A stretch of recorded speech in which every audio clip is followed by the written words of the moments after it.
Good morning, everyone, and thanks for your patience. Also, thanks, Dirk, for the invite another year. So first, actually, before we actually start talking about the impact that we're having in sustainable tourism, let me actually take a step back and tell you where we come from. So we're CARTO, we're a Spanish company. Well, we're an American company with a Spanish heart. We come with a background of biodiversity informatics, and always our objective was actually to create tools and technology with a lasting benefit for both society and also the environment. Of course, we've grown, as you can see. Right now we have a global presence, but we also keep our values, which are, of course, to create more sustainable cities, but also more sustainable companies, and, of course, more sustainable tourism. And we believe that right now we are at a really exciting time in which we can actually create better sustainable tourism initiatives than ever. And that is thanks to big three trends that are converging right now. One is new data, the second is new analysis and tools, and the third one is new audiences. We've been talking a lot this morning about new data sources, and one of them, and of course the new data is actually the one driving the digital economy and the digital world, and we just need to look at ourselves. I mean, right now we're moving sensors. Everything's being sensorized at our body, not only with our mobile phones, but also through social media, through our smart bands, through our GPSs. Everyone knows what we're doing, and right now that allows us to map human behavior better than ever before. That allows us then, regarding to cities, to track also mobility and to create more intelligent traffic and mobility strategies. Then if we look at telco data, for example, that's also another source. We can see how tourists, every time they move around, they're sending signals to the cell towers, and that allows us to better understand where people come from to a specific touristic destination, but also how they segment it by gender, by age, and also how they're behaving within that touristic destination, how they're moving. Also to see those, what we saw before, those origin destination matrices.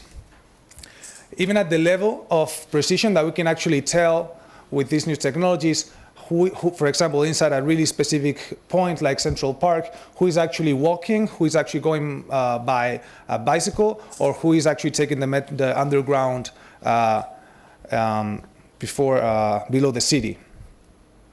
But as we're also digitizing the human being, also the cities right now, as technology is decreasing, are being sensorized. So right now, not only every traffic light or every city bin is being sensorized, and that allows us to create more intelligent and sustainable cities. So for example, we can really predict when the different city waste bins are gonna be full, so we can better optimize their pickups, but also that allows us to better allocate resources on touristic destinations in real time.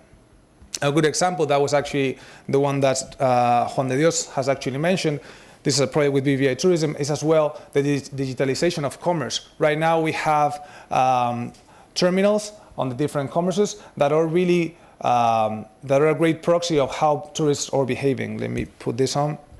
And we can see, and maybe this is a bit the same that Juan de Dios just explained, but for example, how people behave and move around in Spain. This is in 2014, how the Belgian people actually move more around the coast, but if we actually go to Mexico, they have too much of coast and too much of sun and beach, so they actually, what they go is mostly to the north and actually to the south as well, and they spread all around the geography in Spain. But at the same time, not only ourselves and our cities are being sensorized, also the sky above us. So we can see how right now there's satellite domes orbiting the Earth in real time, and they can actually tell how many people. I mean, the technology their evolution is so fast that we can actually tell in real time how many people is at a touristic destination in real time. There are places like Australia in which they're using satellite imagery also in real time to actually identify bleaching on the coral reef, and therefore create different and more sustainable strategies to relocate tourism to other areas. And then we should also take a look at new analysis and tools. One of the things that we try to do at CARTO is to really empower people that is not technical, people that is not data savvy or very techy, to actually make better decisions. And we would say that also innovation is really important. So this is another project we did with BBVA in which we can really understand different synergies between touristic destinations, in this case in the city of Barcelona, and understand what is their area of influence from a walking distance, and tell those touristic destinations what is going around them. Which kind of people is around them, which kind of people they are not attracting, might be just walking by their streets but not attracting them, and in what kind of other commerces they're actually getting in. So we're giving them intelligence of how to actually attract better tourists and high-value tourism, a more sustainable one as well. We can even map a city without a base map, just using social media data. This is an example of San Francisco, and you can see in red how we can see the tourists, how they move around the city, especially on the Golden Bridge and on Alcatraz, while we can see the locals that they don't move beyond the Bay Area, where they mostly work. And innovation gets us to really also disruptive projects like this one that MIT worked on with Andorra, in which they didn't use only Lego bricks and VR and 3D, but also they use geospatial analysis to better track with mobile data and other data sources how not only tourists but also locals moved around the city, and therefore they allowed the city itself, which is really, well, the country, which is really limited in space, to better coexist with locals and tourists. And then just to finalize, we want to talk about new audiences. Again, we don't want these kind of tools and use this kind of analysis to be just on the hands of a few people. We want to empower people, like right now we're doing the city mayor of New York, city mayor of Mexico, right now helping the same in Barcelona, city officials, people that is not really technical with tools to create better decisions.